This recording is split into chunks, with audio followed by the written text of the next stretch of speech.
Right then. Hi guys, this is the Deafness Article here for Grinder School, and today I'm going to be recording my first video for Grinder School at 100nl zoom. I've been holding off on recording it at 100nl zoom because I feel it's actually a bit tougher than regular tables at the same limits, though I think it does play differently as well. Certainly I think people are a little less creative with their bet sizing in general. But the main reason was that until now I wasn't especially I wasn't absolutely certain that I could beat the games, and obviously I can't in good conscience make these videos at a limit that I'm not certain I can beat. Now, of course, now I've won. It's still a small sample of about 15k hands, but I'm up about 25 buy-ins, I think, which is obviously it's a ridiculous run hop, but that if you just plug that into a variance calculator, then it's enough for me to feel confident enough that I'm beating games for my conscience not to be affected in making these videos. So the games are actually going to be quite tough tonight. It's a Monday night, and so we should get some pretty interesting reg on reg action. That's what I'm hoping for. We are going to start with 2 tables. If the action's a little bit slow, we're probably going to bump it up to 3. But let's give it a go. Yeah. So I think.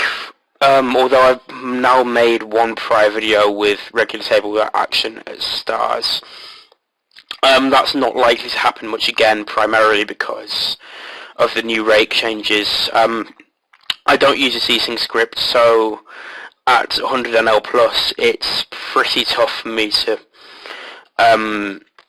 get remotely profitable seats without starting tables, and now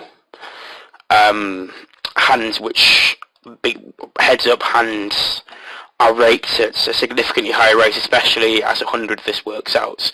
It's simply just going to be too expensive for me to play heads-up against regs, as in it's just going to be pretty impossible that I have an edge against anyone who's not a raging moron to table starts, and it just doesn't feel worth it to me.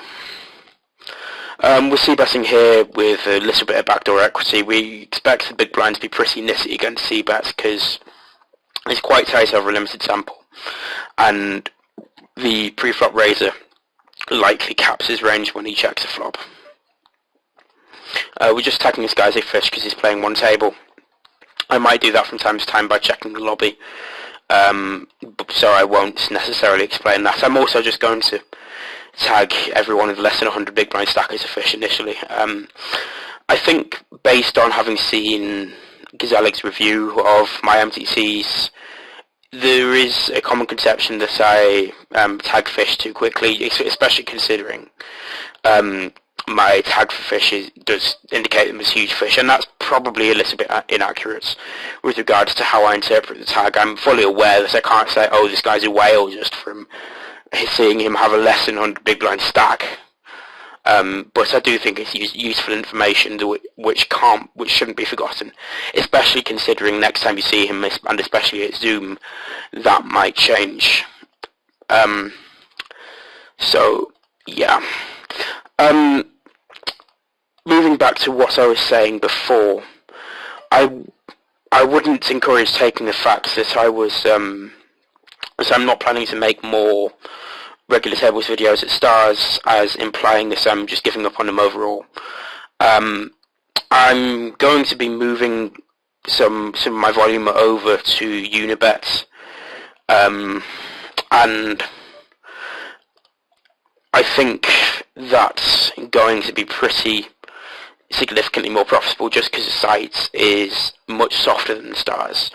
Obviously you have an opportunity cost of the software being not great and you're unable to use HUDs, but it does seem like most people there aren't good at poker at all. So hopefully you should be seeing some 100nl, possibly some 200nl videos if my suspicions about the softness of the sites are correct, coming out soon. Although, with that said, given the amount of players online at any given time, there tends to only be two 200 ML tables running, so it's going to be quite tough to get enough volume on there to record videos. King Ace off would have been quite a close defend against a 2.2x, but I think it's probably a fold, with rake still being a pretty significant consideration as 100. I think it's definitely worth considering defending your big blind pretty significantly wide against all positions when you're getting decent odds, just because the amount of equity you have to realise post-flop is going to be pretty significantly low, especially in anti-games. This is something I was discussing with my backer lately, especially in anti-games where you're getting 4 to 1, 4.5 to 1 on a call pre-flop. It sometimes gets to a situation where you should be folding close to nothing in the big blind. But I'm not sure this is necessarily true at lower stakes, where rake is again more significant.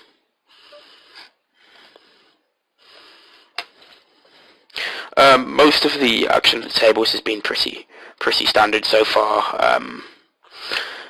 As always, if you're not certain about the reasoning for anything I do, then absolutely do ask me in the Grinder School comments thread.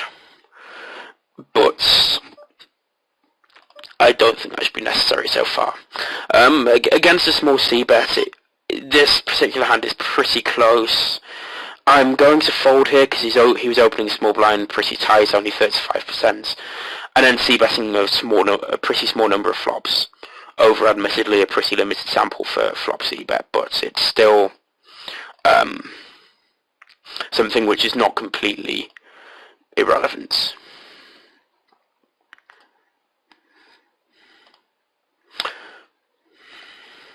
Yeah, as regards the difference in how the games play between 150, I would say that the primary difference is that you're going to get significantly fewer nit reps at 100 NL, just because even with rake back, somebody playing 17-14 simply can't make profit just because they're folding too much and everyone's going to start exploiting them.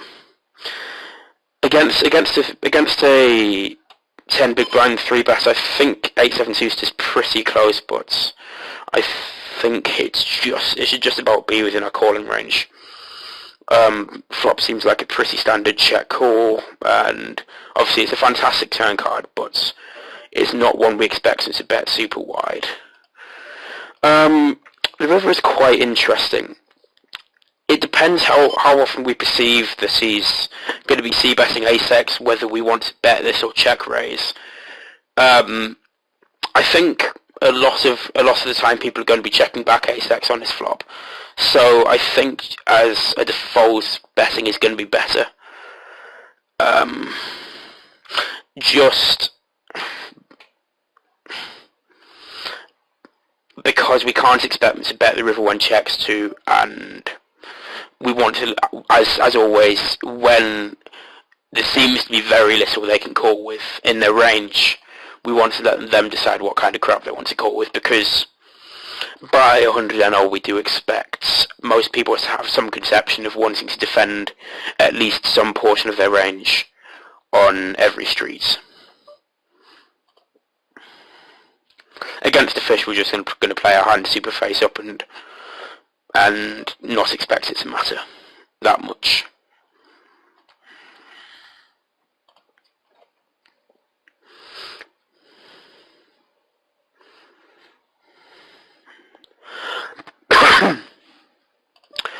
Against the min raise, queen 7 off is pretty close.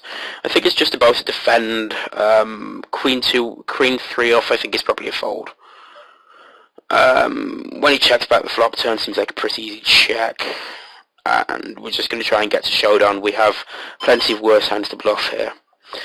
We're sort of exploitatively betting his flop. We expect him to have a lot of hands that he wants to call with, and although having his hand in our checking range helps us in terms of not being capped, it just feels like we are missing a significant amount of value if we do check this. On the river, the sizing is an interesting question. I think we want to bet pretty small, just because we want to make sure he calls with hands like jacks and whatever raise 10 he might have, and still raises with flushes. And now, of course, we're going to jam. We're just going to wait a bit to pretend that we can have bluffs in our range. And yeah, I mean, we cooler him, but he's hopefully going to raise. Well, we think he's going to raise flushes on the river there anyway. Queen 10 suited against somebody who's opening 8% under the gun is just not going to be anything but sometimes a 3-bet, but it depends how they're playing there, how they're defending under the gun against 3-bets. I'll explain that in a second. In general, the more somebody's defending against 3-bets by calling, I have explained this in one of my introductions to Poker Theory series, but obviously it's something that bears to be repeated. The more that somebody's defending against 3-bets by calling, the more important having a hand which is playable post-flop is. Seems like a pretty standard check with jacks on the flop. Just because we are going to go post-flop, therefore a greater portion of our EV is made up through hitting a lot of sets today. Is made up through being able to barrel effectively post-flop, whereas when they're going to defend mostly by 4-betting or folding, we just want to minimize the size of their continuance range.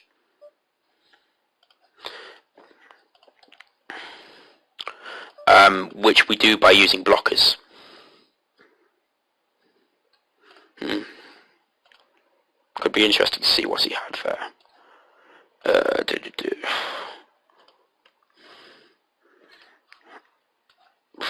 Here we go. Ace King. I'm not so overly in love with either his flop or turn check.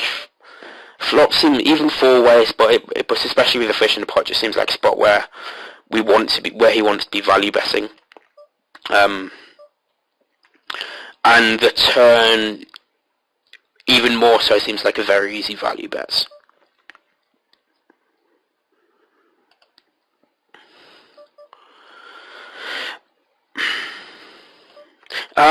9-8 suited is pretty interesting here because we have very few worse hands in our range on this turn in particular, because pretty much all of our straight draws have picked up a pair here.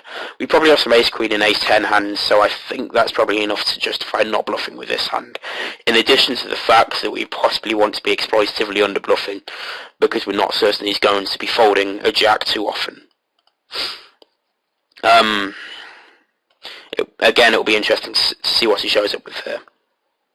Okay, with ace 10, I think considering the massive amount of equity he turns, he definitely wants to be barreling, and I will be tagging that hand to make a note on later. Against a fish on a paired board, we can just see bet super small and expect him to be pretty inelastic with his continuance range. Remember, when we are playing fish, we know we're going to make money off them, but especially with rake, what we're concentrating on is not just making some money, it's making the most money possible. Against a normal size donk bet, I'd fold this, but getting 5-1, I don't think we can fold. Especially considering he can sometimes do this with ace highs and kind of queen 10, 10, 9 draw. And also we do have probably 2 outs when we're beat. Against this river bet, I just expect us to have some kind of king or jack too often. My God, we are turning sets well a lot today. It's very nice.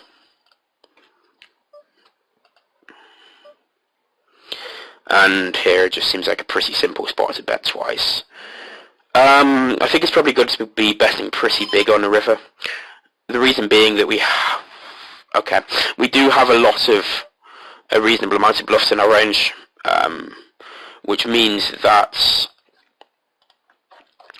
we want to be betting bigger to increase the percentage of the time that we can bluff with those hands, which increases the EV of our range as a whole. For what it's worth, I think his river flat with jacks is absolutely, with the flops, with the river set, is absolutely fine. He's just not going to get value from worse with the raise, considering we have a ton of flushes in our range, considering we're defending a ton of suited hands pre.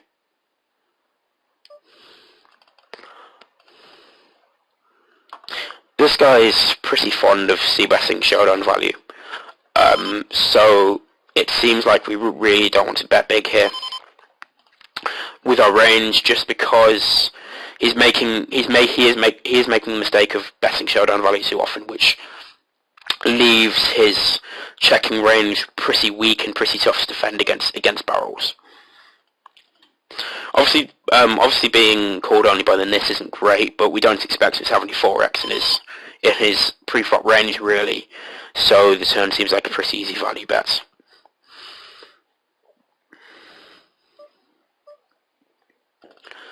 The river is close, and I definitely like his bet here, including the sizing. I'm inclined to fold due to the fact that we hold the ace of hearts and thus block a significant number of his bluffs. But yeah, essentially the reason why his river bet is good, because it's a great river for his range and not so good for us.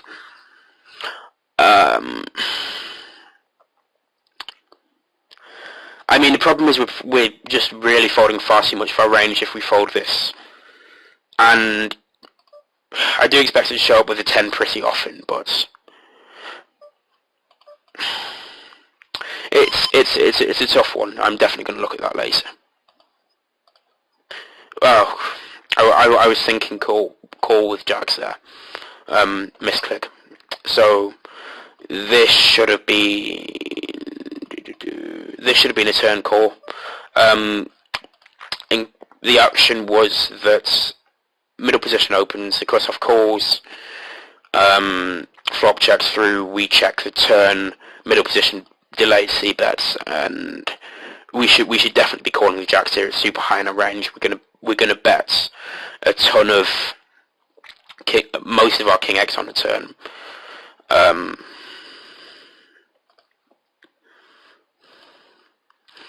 And ultimately, it's just not going to be a really nice spot for us if we fold this hand, because even three-way he's going to be able to exploit us specifically. This hand is pretty close on this flop. I think I prefer c-betting just because I don't think against this player in particular we have that much in the way of showdown value, because he is good enough to be betting nearly all worse hands on turn slash rivers, and also we do have a significant amount of backdoor equity. We might be over betting, not over betting as in the sizing, but just betting the flop too often if we bet that hand. But I think that's a risk we have to deal with while at the tables. This player is opening 24% under the gun, but that's over a very limited sample, so we're still going to flat ace king here.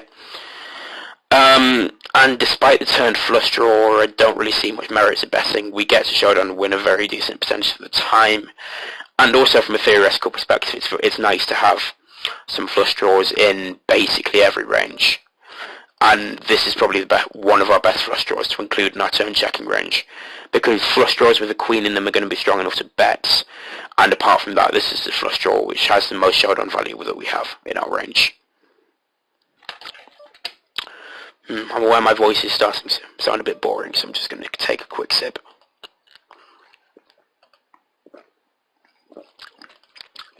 Okay, I really don't think he should be checking back that river and losing. So I'm going to take a note that he's disinclined to bluff with showdown value, with no showdown value, which means that in the losses spots he's going to be severely under bluffing, which is going to be useful on particularly river spots where both ranges are very weak. For what it's worth, we'd probably be folding this hand to a river bet just because actually it's pretty close, but we block some of his potential bluffs without really blocking any of his value bets. This is very standard, just call, and against it, and there's absolutely no merit to see betting 4-3 suited here.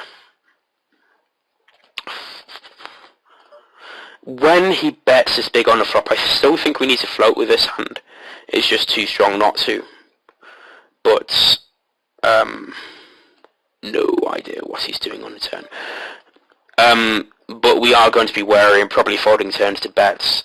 He seems slightly nitty, so sizing that big I think is likely to indicate a sizing tell more than it would for other people.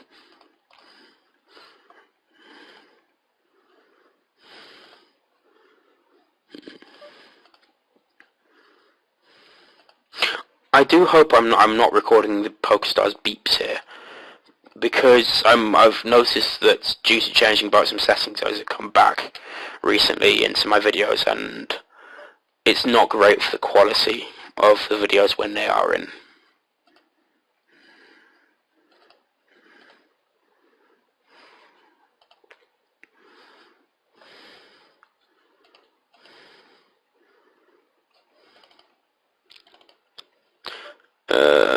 We've got this guy tagged as a fish, so we could potentially 3-bet to isolate, but he doesn't actually seem fishy stats and reads wise, so I think King Jack off is likely just going to be a bit too loose.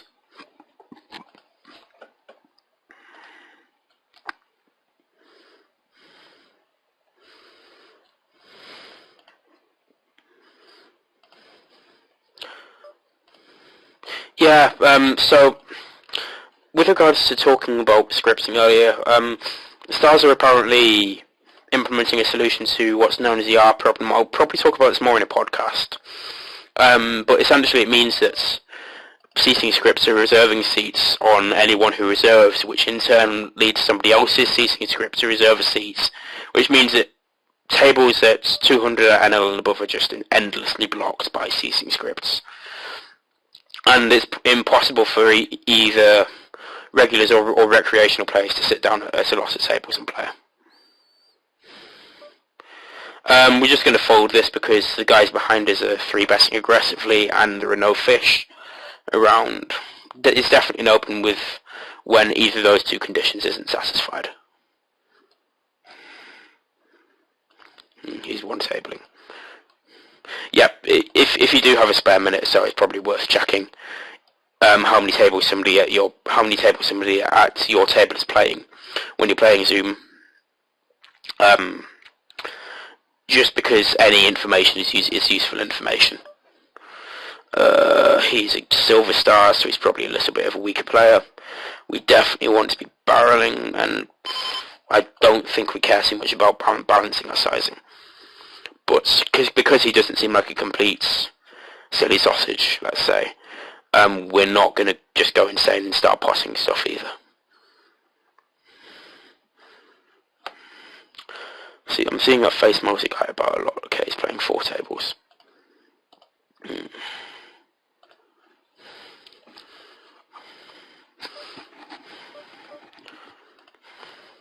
Yeah, guys with a purple tag are either people that I know and have talked about poker to on Skype, or I know that they're very big winners.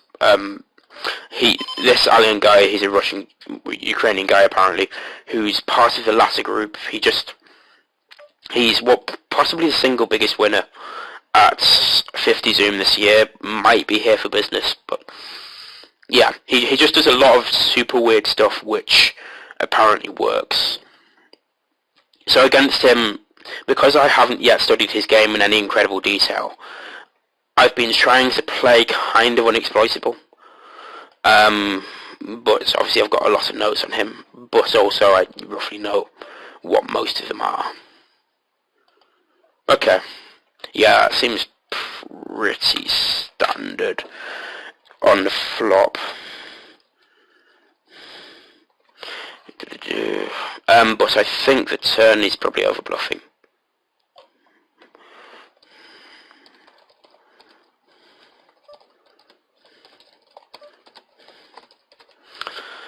This guy had less than 100 big blind stack on another table, so we're going to pay relatively little with regards to sizing.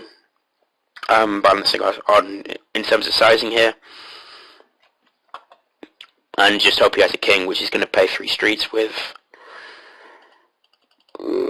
Against a small raise, I'm kind of inclined to 3-bet, but I'm not sure how often we're going to get called by a worse hand, so I think calling is probably a marginally better option. Although that's not the best turn card, I don't think we'll be able to fold.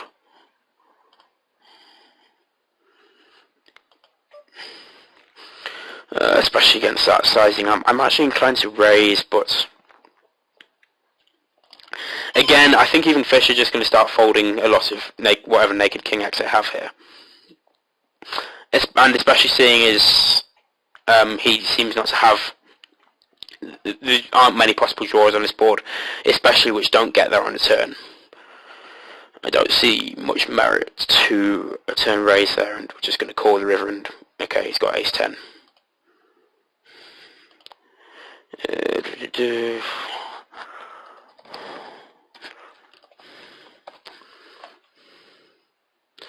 Against a small bet, we're just, again, not really caring about whether our ranges are balanced, and assuming that he's likely weak most of the time there, and we're also going to take a note about what min bet's been from this guy.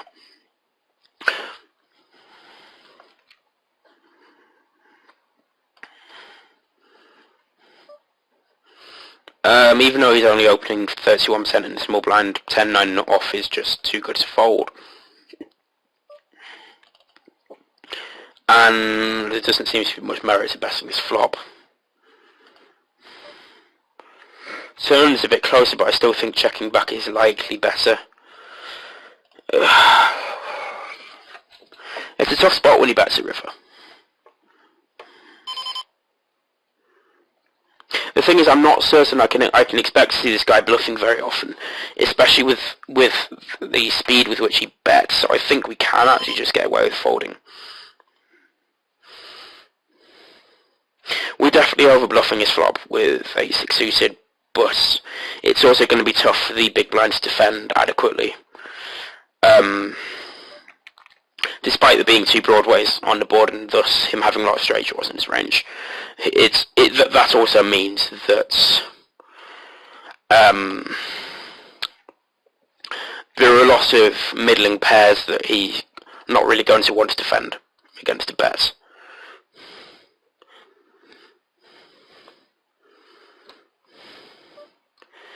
Just no point in betting king jack on any street there. He should probably bet the river. But I already had a note that he was a bit nitty with value bets, so it's kind of to be expected. Against a pot size button raise, I think just folding here is probably going to be best. He's just going to have too strong a range for us. Even with the odds we're guessing, with the small blind coming along. If we knew this guy was a reg, this would be a decent candidate to 3-bet, but he's done some daft stuff already, so we're just going to fold. Jacks with a spade seems a good candidate to check call on this flop, especially considering he's a bit of a nit pre. We don't expect him to call many worse hands on this flop, so that definitely reduces the argument for betting. This is tough. We block Jack 10, but he's a nit, so he might not actually have 7s here. He might only ever have 7s. Still with a spade, I think it's just going to be too nitty to fold.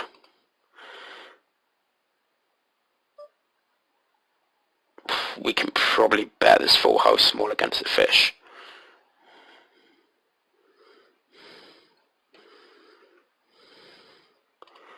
Okay. That's an interesting hand.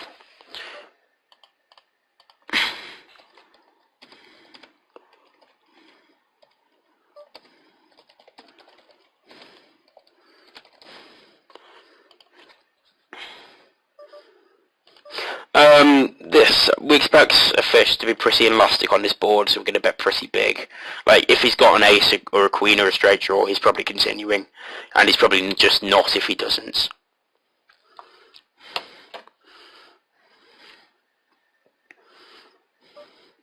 This guy is a bit tight on the button, well, very tight on the button, but against a 2.3x, it's just not good to be folding queen 10 here. I've explained in prior videos why we're range checking the turn, but essentially it's because it's much better for the flop check, for a flop check back range than it is for a pre-flop caller's range, especially considering how wide our range is pre-flop. Against a 3-bet, we can honestly just fold ace queen here. We don't know. It would be a good candidate to 4-bet light with, but I've got the guy tagged to the fish, and thus we don't know that he actually has a 3-bet bluffing range.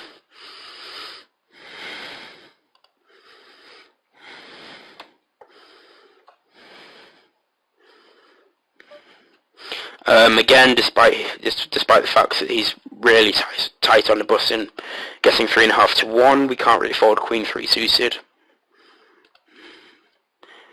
And he seems to be making some mistakes post-flop too, so that adds to the arguments for calling pre.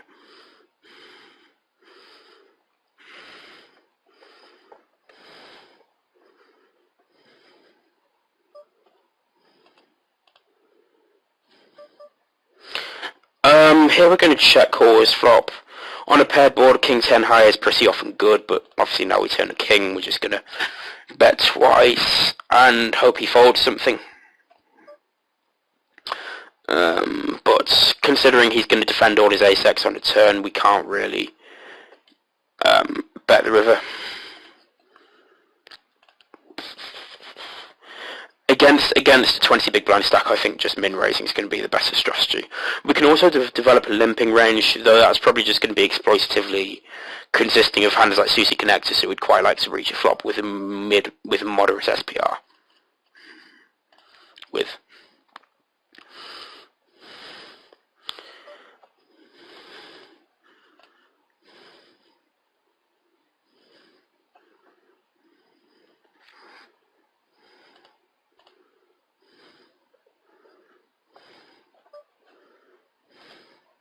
Okay, so this guy's playing one table.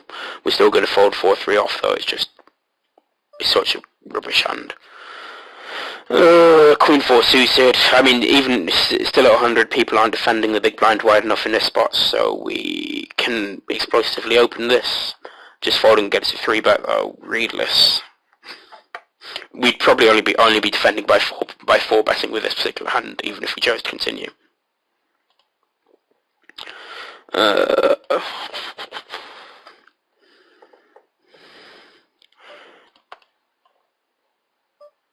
Yeah, we're just going to fold this flop here.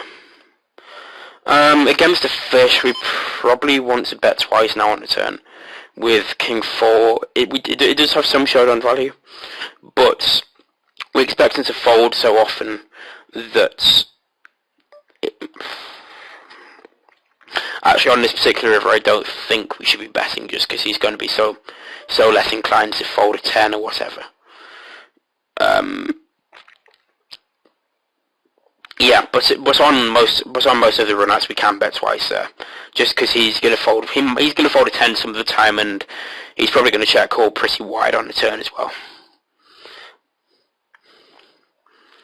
Here we're going to be raising a flop if he bets. We have plenty of value combos.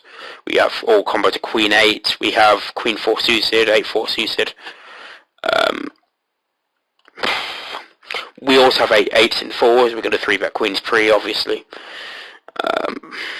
So it's definitely a flop on which we're very happy having a raising range.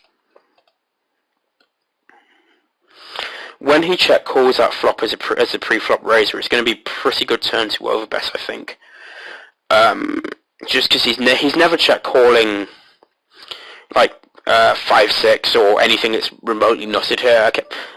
Occasionally he'll have 7s in his range, but there are 3 combos of that, and he's going to either fold the flop or c-bet some percentage of the time. We do probably expect him to overfold a bit in that spot at 100, but I think it's likely just going to be. It's still a spot where we do want some value hands in our range. So we're not playing just a completely exploitative strategy. Just because some are going to ridiculously over defend as well, which points towards at least something of a strategy which is somewhat balanced. Although, admittedly, in spots as rare as turnover bet spots, there is something less of an argument for something less of a prima facie argument for balance. Jack 3 suited is pretty close here, and on this flop with a ton of backdoors, I think we can float. And we're going to be check raising this turn because I don't think our hand's strong enough in terms of showdown value to check call again. And we can definitely have we don't have raising range on the flop. We have a ton of 2-pair plus combos, so all of that points towards a raise. Especially considering how wide his turn barreling range can be here.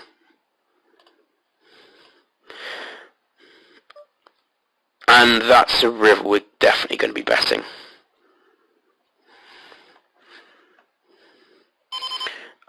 Considering we have some flush draws in our turn range, we expect him to be strongly considering folding 2-pair here.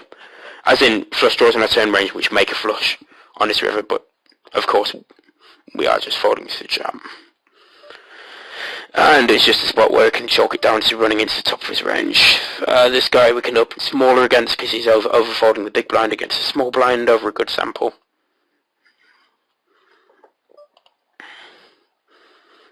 Whoops, I accidentally made the HUD smaller, so you probably won't be able to see that in the video. There we go.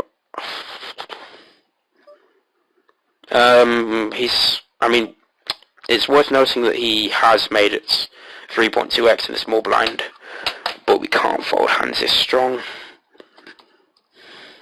And I do think there's going to be merit to besting this flop. I don't think our hand has enough showdown value to check. And we're going to be bombing the turn and the river. Because he's pretty capped, we have a ton of value combos here. And also we have significant equity, which points towards using his hand as a bluff. It's also good that we don't really have a significant diamond blocker. So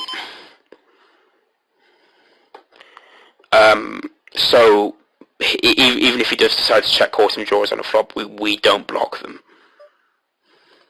Okay, that's interesting.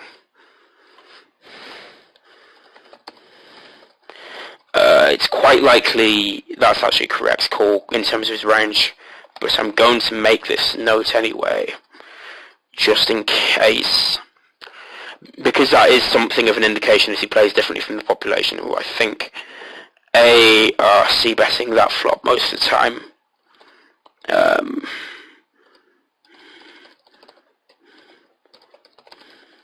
And also are possibly folding by the river. King 10 suits is just about strong enough to defend against a 3-bet here. And this is actually a really close spot on the flop. Because his c-bet percentage is very low, even over a limited sample, we're less inclined to c-bets, because his checking range is likely to be stronger than most. But on this turn, considering the board's so wet, we just want to be betting pretty big. Because we never expect him to check better twice. It's not the greatest river card, but I still think we can bet.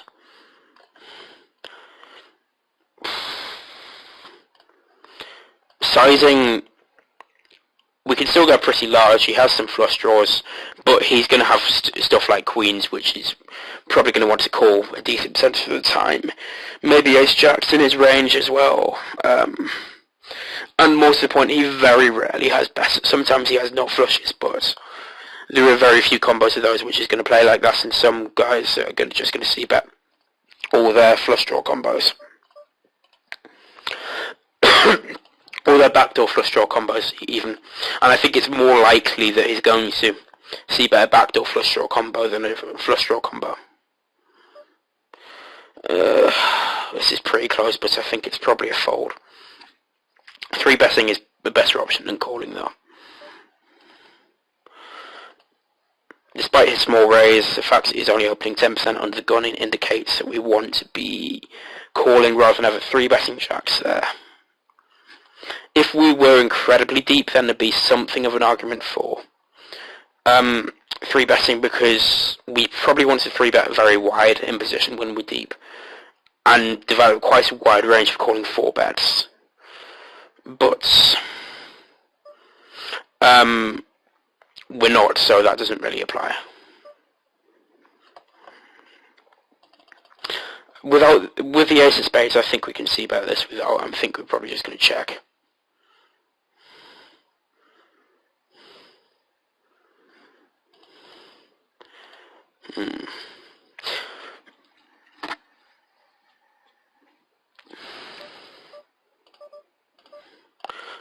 We can fold this turn. We share a defense responsibility with the button, and this isn't all that high in our range. Strong chance that we couldn't actually fold hands like ace-king, though, despite being 3-way, because the button is going to be betting most of his strong hands on the flop. So, especially considering we'd already checked the flop, it's a pre-flop raiser, his range should actually be weaker than ours in that spot in all likelihood. We do have all the 9, we do have a ton of 9x in our range, but we're going to bet the river with them some percentage. And also we're going to range check this turn, so this hand's pretty high in our range, but yeah, we're going to lose sometimes.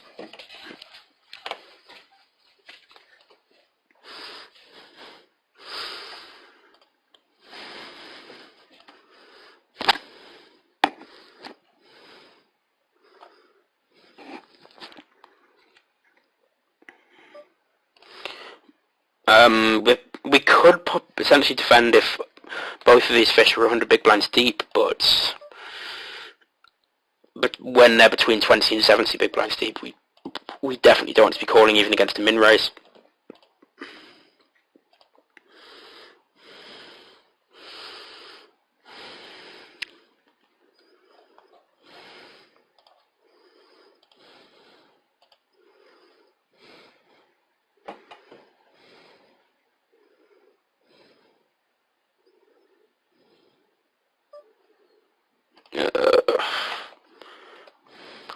I'm groaning because I don't like it when people use non-standard open sizes, because it affects my 3-bet size by making it tough to calculate. Against a nit who I really doubt has much for light cold 4-bet range, I think we just want to be shipping aces here. Okay. That's interesting.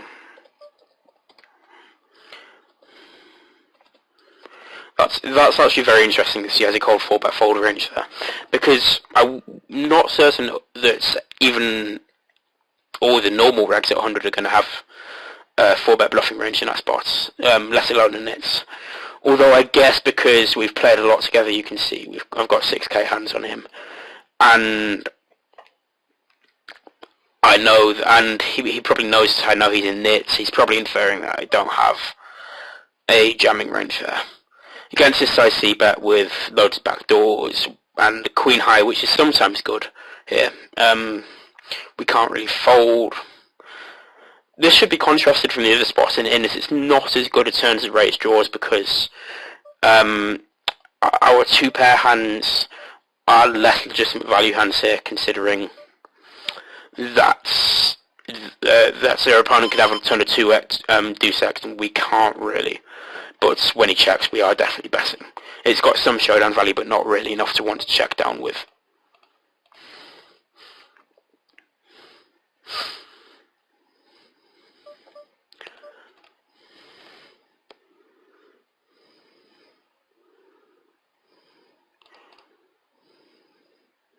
Okay, this guy seems like a bit of a spaz. So we are just going to check back and hope he spews. On this turn card, we want to be betting for value because a lot of fish are just going to call with any heart there.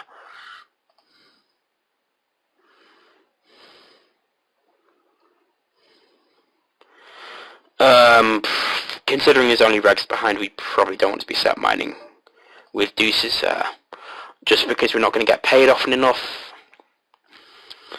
And actually, I'm probably going to be bringing the video to a close pretty soon, so I'm probably going to record a second part, but I will sit out next big blind. Jack 9 suited is pretty close between a call and a 3-bet in this spot. Because we're a little bit deep, I do prefer a 3-bet. It's nice to have this kind of hand in our 3-betting range deep, rather than offsuit hands in particular, just because we're going to get called so much more often. But yeah, I think the only thing is out of the question, given the odds we're getting there and how deep we are, is folding.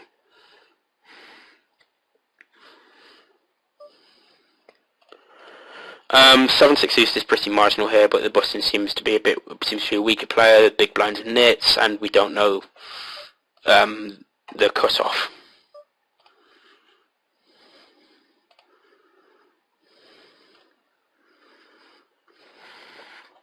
This guy keeps showing up, so he's only playing 2 tables. That's surprising. But yeah, just going to see if this king queen suited hand shows up to anything. As a default, we're probably going to be calling even against a triple barrel on this board with king queen suited. It's very high in our range.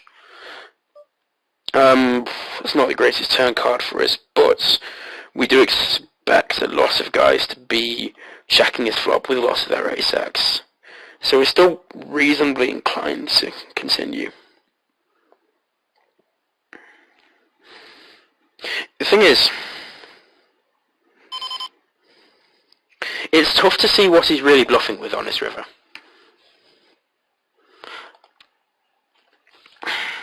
Raising would be an option if I thought he was capable of value betting less than 2 pair here, which I'm not certain he is. Maybe he value bets ace queen, but we block that. Obviously Queen Jack got there.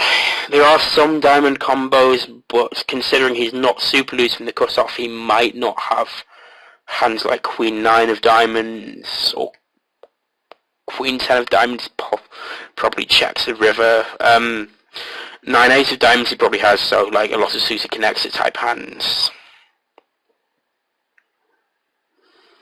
Yeah. It's actually a super close spot. I think I'm going to call because of the odds we're getting and the fact that he can have some bluffs. Plus I don't expect him to have many 2-pair plus hands, considering he probably won't see bet hands like ace-6 and on flop might not barrel the turn or see bet the flop with ace-10. So yeah, that's probably a nice hand to end on. It's always good to feel right. Though it's very surprising that he actually opened that. I just want to see if there are any fish anywhere. Yeah, there were. So I'm not going to take a note on that because it's borderline standard. So, thanks guys, I've been the Death and Task of Grinder School. I might be back in a couple of minutes to record a second part, but on the other hand, I might go and get a burger first. So, there might be reset stacks by the time I'm back. See you later, cheers.